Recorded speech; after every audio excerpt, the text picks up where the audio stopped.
Menteri Energi dan Sumber Daya Mineral SDM Bahlil Lahadalia menegaskan akan menghentikan impor bahan bakar minyak atau BBM dari Singapura. Bahlil menilai Indonesia terlalu lama bergantung pada negara tersebut sebagai perantara.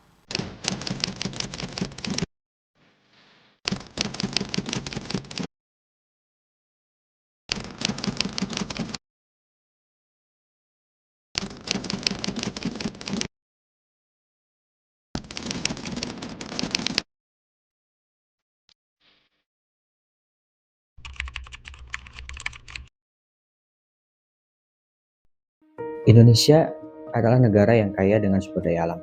Kalimat ini pasti sudah sering sekali kita dengar.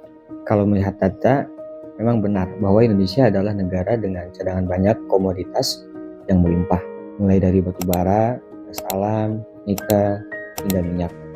Tapi, meskipun memiliki cadangan minyak yang besar, Indonesia hingga kini masih mengimpor bensin dari Singapura, negara yang luasnya bahkan tidak lebih besar dari Jakarta dan tidak punya ladang minyak sama sekali.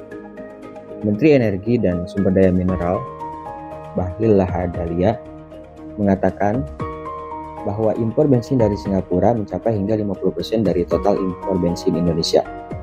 Pertanyaannya, bagaimana bisa negara yang punya banyak cadangan seperti Indonesia ini justru malah impor dari Singapura?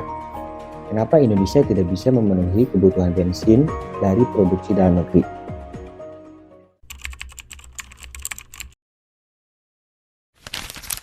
Fenomena impor bensin yang ada dari Singapura ini sebenarnya bukan hal baru. Indonesia memang sudah lama mengimpor bensin dari negara tetangga itu. Masalah ini pun sudah berulang kali disorot oleh berbagai pihak, termasuk pemerintah sendiri. Ya jangan naik-naik lagi supaya impor terus.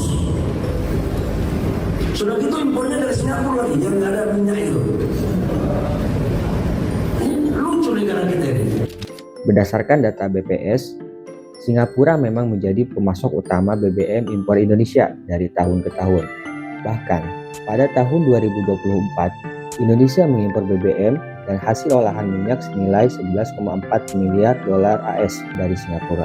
Bayangkan, itu berarti Indonesia menghabiskan sekitar setengah triliun rupiah setiap harinya hanya untuk impor bensin dari Singapura. Padahal Indonesia memproduksi sekitar 580.000 barel minyak tiap harinya. Sementara Singapura, nol. Cadangan minyak mentah Indonesia mencapai sekitar 4,8 miliar barel. Dan Singapura tidak punya sama sekali. Aneh bukan? Bagaimana bisa negara yang tidak memproduksi minyak malah mengekspor bensin ke negara yang punya cadangan melimpah? Disinilah letak ironi besarnya. Sebagian bensin yang diimpor Indonesia dari Singapura itu asal minyak mentahnya dari Indonesia juga. Begini alurnya. Indonesia memproduksi minyak mentah lalu diekspor ke Singapura dan di sana minyak mentah ini diolah menjadi bensin. Kemudian bensin tersebut diimpor kembali oleh Indonesia. Nilai ekspor minyak mentah itu jauh lebih kecil dibandingkan nilai impor bensin dari Singapura. Hal ini menjadi salah satu alasan mengapa Indonesia selalu mengalami kerugian dalam perdagangan migas internasional.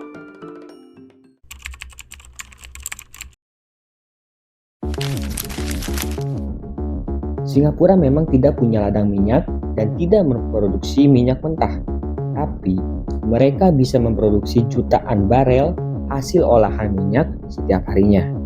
Ini karena sejak tahun 1960-an, Singapura sudah membangun ekosistem kilang yang sangat strategis untuk kebutuhan global. Berkat lokasi strategisnya di jalur pelayaran dunia, Singapura bisa mengimpor minyak mentah dari berbagai negara, termasuk dari Asia Tenggara dan Timur Tengah. Mereka pun mulai membangun kilang pengolahan minyak sejak lebih dari setengah abad lalu. Kapasitas kilangnya pun sangat besar. Salah satu kilang terbesar di dunia ada di Singapura dengan kapasitas produksi 650.000 barel per hari. Kilang ini milik ExxonMobil. Selain itu, ada juga kilang Shell di Pulau Bukom dengan kapasitas 500.000 barel per hari dan kilang SRC di Pulau Jurong dengan kapasitas 250.000 barel per hari. Data dari pemerintah Amerika menunjukkan Total kapasitas kilang di Singapura mencapai 1,4 juta barel per hari. Padahal, jumlah penduduk Singapura hanya sekitar 5,7 juta jiwa.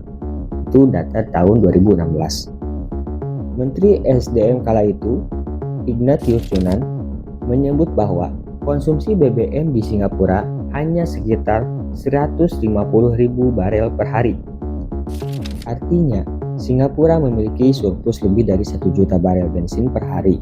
Surplus inilah yang diekspor dan tujuan utamanya adalah Indonesia.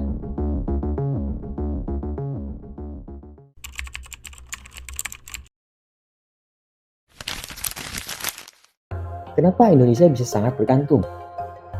Itu karena kapasitas kilang dalam negeri memang belum cukup.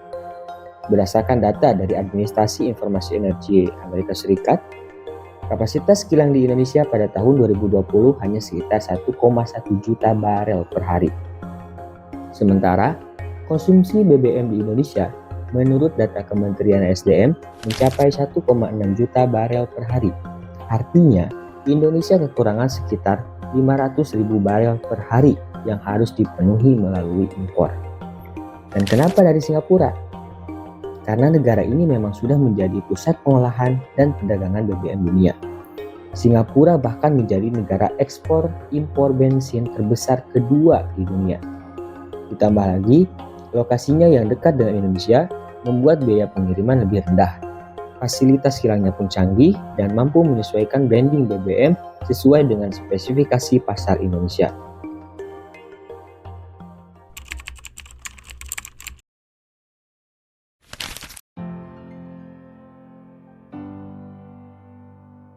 Memenuhi kebutuhan konsumsi BBM dalam negeri melalui impor memang masih diperlukan.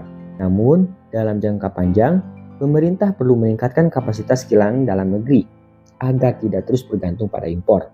Di sisi lain, dalam proses pengalihan impor saat ini, pemerintah juga harus memastikan transisi berjalan mulus tanpa menimbulkan gangguan pasokan ataupun lonjakan harga BBM di masyarakat.